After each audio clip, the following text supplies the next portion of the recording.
Your daily mass readings and gospel commentary coming right up. A reading from the first book of Kings, chapter 10, verse 1 to 10.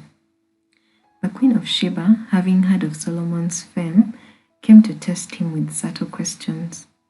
She arrived in Jerusalem with a very numerous retinue, and with camels bearing spices, a large amount of gold, and precious stones.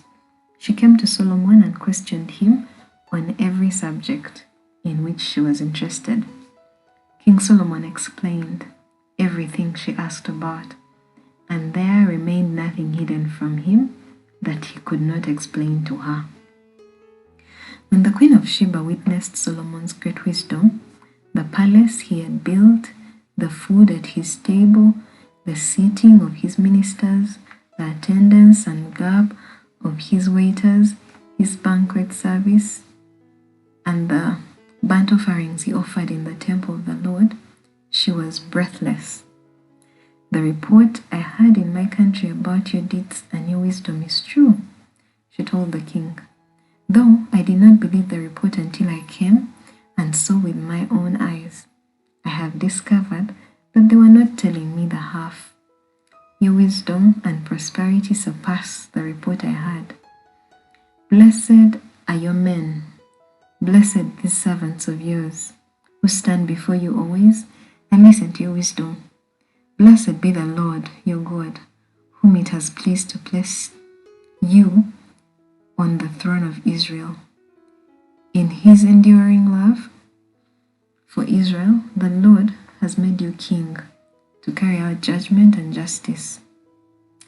Then she gave the king 120 gold talents, a very large quantity of spices and precious stones.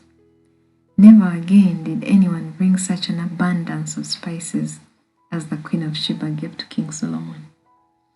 This is the word of the Lord. Thanks be to God. The responsorial psalm. The mouth of the just murmurs wisdom. The mouth of the just murmurs wisdom. Commit to the Lord your way. Trust in him, and he will act. He will make justice dawn for you like the light. Bright as the noonday shall be your vindication. The mouth of the just murmurs wisdom.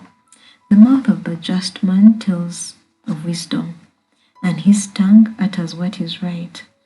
The law of his God is in his heart, and his steps do not falter. The mouth of the just murmurs wisdom. The salvation of the just is from the Lord. He is their refuge in time of distress, and the Lord helps them and delivers them. He delivers them from the wicked and saves them, because they take refuge in him.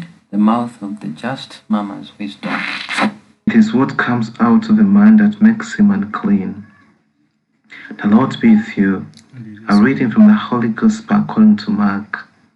Jesus called the people to him and said, "Listen to me, all of you, and understand. Nothing that goes into a man from outside can make him unclean. It is the things that come out of a man that make him unclean. If anyone has ears to hear, let him listen to this." When he had gone back into the house, away from the crowd, his disciples questioned him about a parable. He said to them, "Do you not understand either? Can you not see that whatever goes into a man from outside cannot make him unclean? Because it does not go into his heart, but through his stomach, and passes out into the sewer? Thus he pronounced all foods clean." And he went on, "It is what comes out of man that makes him unclean.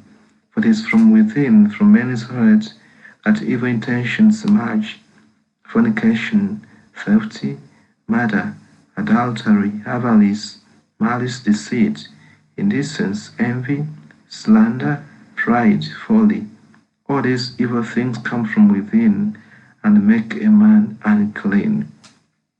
The Gospel of the Lord. Praise to you, Lord Jesus Christ. We need broad smooth roads to ease our fast-paced travels, yet need great mental highways to ease one another's life. Jesus calls the disciples dumb, lacking in the common sense needed to understand the obvious. Why this hypocritical insistence on what one consumes or how he does it? The weightier matter is what emerges from the heart. It is that which makes almost a person. A certain mental hygiene is what Jesus stresses. When we allow our hearts to be overcrowded with unhealthy, evil thoughts, we reap a harvest of ills. It does not take great brains to understand that evil germinates in our mind. Evil begins as unworthy thought. On giving it thought, space, and time, it matures and yields action. Words then leave the mouth. When repeated severally, they become a reality and construct identity. The result is full-blown evil. The very long line of evils that Jesus places before us today is headed by evil thoughts. Let us be on guard against this process. For more amazingly short and yet rich mass preparation resources, like and subscribe to this channel. Omukristo